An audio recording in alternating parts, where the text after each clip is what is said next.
Thiruvananthapuram medical കോളേജിലെ urology വിഭാഗം മേധാവി ഡോക്ടർ ഹാരിസ് ചിറക്കലിന്റെ വെളിപ്പെടുത്തലിൽ സമഗ്ര അന്വേഷണം നടത്തും. വിവിധ മെഡിക്കൽ കോളേജുകളിലെ വകുപ്പ് മേധാവിമാരടങ്ങുന്ന സമിതിക്കാണ് അന്വേഷണ ചുമതല. അന്വേഷണം നടത്തി ശുപാർശകൾ അടങ്ങിയ റിപ്പോർട്ട് അടിയന്തരമായി സമർപ്പിക്കാനാണ് നിർദ്ദേശം. അതേസമയം അന്വേഷണ സമിതിയെ നിയോഗിച്ചതിൽ തൃപ്തിയെന്ന് ഡോക്ടർ ഹാരിസ് പ്രതികരിച്ചിട്ടുണ്ട്. എല്ലാ വിഷയങ്ങളും സമിതി അന്വേഷിക്കണമെന്നും അദ്ദേഹം ആവശ്യപ്പെട്ടു.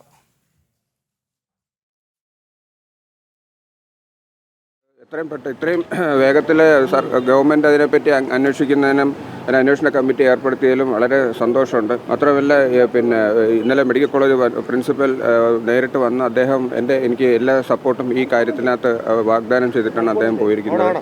മാത്രമല്ല ഫോൺ വഴി ഇതിൻ്റെ ഉത്തരവാദിത്തപ്പെട്ട നിരവധി നേതാക്കളും നിരവധി ഉദ്യോഗസ്ഥരും എന്നെ ബന്ധപ്പെട്ട് ഈ പ്രശ്നം അടിയന്തരമായിട്ട് പരിഹരിച്ചു തരാം എന്ന് ഉറപ്പ് നൽകിയിട്ടുണ്ട്. അതിൽ വളരെ താല്പര്യം. എല്ലാ വിഷയങ്ങളും വിദഗ്ധ സമിതി അന്വേഷിച്ച് ഇതിന് ശാശ്വതമായ ഒരു പരിഹാരം നേടിത്തരാമെന്ന് അവർ ഉറപ്പ് നൽകി.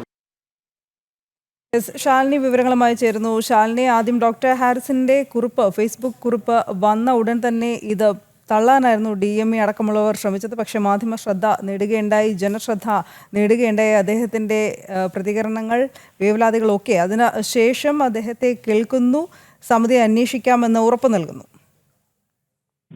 തീർച്ചയായും ഇന്ന് രാവിലെയോട് കൂടിയാണ് ഹാരിസ് ചിറക്കൽ ഈ വിഷയത്തിൽ ഇപ്പോൾ പ്രതികരിച്ചിട്ടുള്ളത്. ഇന്നലെ രാത്രിയോട് കൂടിയാണ് 4 അംഗ സമിതിയെ സർക്കാർ നിയോഗിച്ചിട്ടുള്ളത്. അടിയന്തരമായി തന്നെ പരിശോധന നടത്തി മെഡിക്കൽ കോളേജുകൾ ഉൾപ്പെടെ സർക്കാർ ആശുപത്രികളിലെ ഇത്തരത്തിലുള്ള വീഴ്ചകൾ പരിശോധിച്ച് അതിന്റെ ശുപാർശകളടക്കം നൽകുന്ന റിപ്പോർട്ട് സർക്കാരിന് സമർപ്പിക്കണമെന്നുള്ളതാണ് നിർദ്ദേശം. എന്തായാലും ഇന്ന് രാവിലെ തന്നെ 4 അംഗ സമിതി അന്വേഷണം ആരംഭിക്കുമെന്നുള്ളതാണ് നമുക്ക് മനസ്സിലാക്കാൻ സാധിക്കുന്നത്. ശേഷമാണ് ഇപ്പോൾ ഹാരിസ് ചിറക്കൽ മാധ്യമങ്ങളോട് പ്രതികരിച്ചിട്ടുള്ളത്.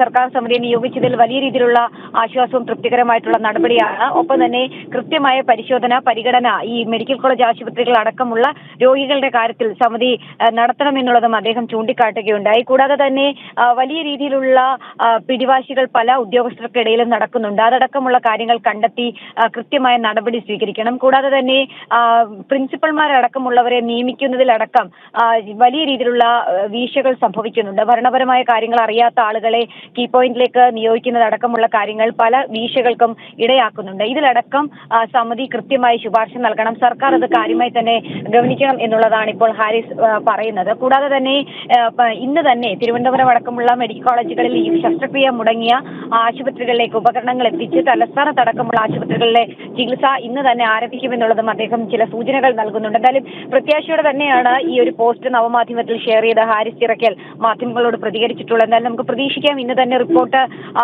സമിതി പരിശോധിച്ച് അല്ലെങ്കിൽ കൃത്യമായ റിപ്പോർട്ട് തയ്യാറാക്കി ഇന്ന് തന്നെ അല്ലെങ്കിൽ അടിയന്തരമായി തന്നെ മന്ത്രിസഭയ്ക്ക് മുൻപിലേക്കും സർക്കാരിന് മുൻപിലേക്കും എത്തുമെന്നുള്ളത്. അതിനുശേഷം ഒരുപക്ഷെ രോഗികൾക്ക് കാര്യമായിട്ടുള്ള ഇടപെടലുകളും മാറ്റങ്ങളും ഉണ്ടാകാനുള്ള സാധ്യതകൾ കൂടിയുണ്ട്. 2010 മുതലാണ് പ്രത്യേകിച്ച് തലസ്ഥാനത്തടക്കമുള്ള സംസ്ഥാനത്തെ മിക്ക സർക്കാർ ആശുപത്രികളിലും ഇത്തരത്തിലുള്ള വീഴ്ചകൾ ഗുരുതരമായത്. പക്ഷേ മന്ത്രിയുടെ അടക്കം ശ്രദ്ധയിൽപ്പെട്ടിട്ടും അത് കാര്യമായ നടപടി സർക്കാർ തലത്തിൽ സ്വീകരിക്കാൻ തയ്യാറായാൽ ഈ ഘട്ടത്തിൽ കൂടിയാണ് ഒരു ഡോക്ടർ തന്നെ തുറന്ന നവമാധ്യമത്തിൽ എഴുതുകയും അത് വലിയ രീതിയിൽ മാധ്യമ ശ്രദ്ധ പിടിച്ചുപറ്റുകയും ഇപ്പോൾ അടിയന്തര ഇടപെടൽ സർക്കാർ തലത്തിൽ തന്നെ നടത്തുകയും ചെയ്യുന്നത്. അനു.